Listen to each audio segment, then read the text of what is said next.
नमस्कार प्रेक्षकांनो, लग्नानंतर होईलच प्रेम मालिकेच्या पुढील भागामध्ये आपण पाहतोय की आर्या, नंदिनी आणि जीवा बसलेले असतात. त्यावेळेस जीवा नंदिनीला म्हणत असतो की जेव्हापासून पार्थदादाने मला सांगितलेलं आहे की मी काव्याच्या पोटावरती हात ठेवला तेव्हा आमच्या बाळाने किक मारली आणि ते मी फील केलेलं आहे. तेव्हापासून मला सुद्धा असं वाटत आहे की आपलं बाळ पण किक मारत असेल आणि ते फील मी करावं असं मला वाटत आहे.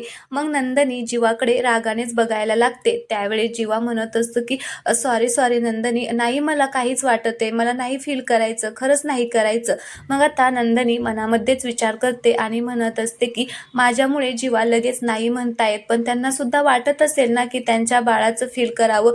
पण जाऊ दे, मीच आता हे सगळं सोडून देते आणि त्यांना आता फील करायला म्हणजे लावते. तर आता ती त्यांच्या म्हणजे जीवाच्या हातातली फाईल घेते आणि खाली ठेवते आणि म्हणत असते की नाराज नका हो जीवा, तुम्ही सुद्धा आपल्या बाळाला फील करू शकता. त्यावेळेस आता असं म्हटल्यामुळे जीवा खुश होतो आणि म्हणत असतो की ते कसं. मग आता नंदिनी जीवाचा हात घेते आणि तिचा हात आता आर्याच्या पोटावरती ठेवते आणि मग त्याच्यावरती जीवाचा हात ठेवते. आता आर्या मात्र जाम खुश झालेली असते, कारण तिला असं वाटत असतं की हे बाळ माझंच आहे, त्याच्यामुळे ती खुश झालेली असते.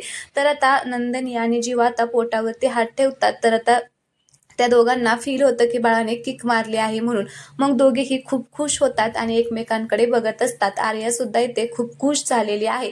तर जीवा आणि नंदिनी तर खूपच खुश झालेले असतात. तर दुसरीकडे आपण पाहतो की इकडे रम्या व स्वात्याला म्हणत असते की आपण ना पुन्हा 16 डिसेंबर सारखं या घरामध्ये घडवू शकतो. तर आता वस्वात्या म्हणत असते की ते कसं.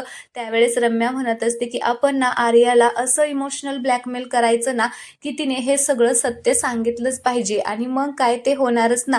तर वस्वात्या आणि रम्या खुश झालेले असतात. तर नंदिनी आता बाहेर गेलेली असते. तर ती काव्याला फोन करते आणि म्हणत असते की जीवा जेवला का गं. जीवा जेवले का. त्यावेळेस काव्या म्हणत असते की अगं तो घरामध्ये असेल ना तर जेवेल ना, तो घरामध्ये नाहीये.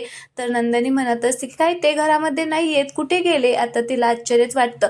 तर इकडे आता जीवा आणि आर्या बाहेर आलेले असतात. तर आता आर्याने त्याला मुद्दाम बाहेर आणलेलं असतं.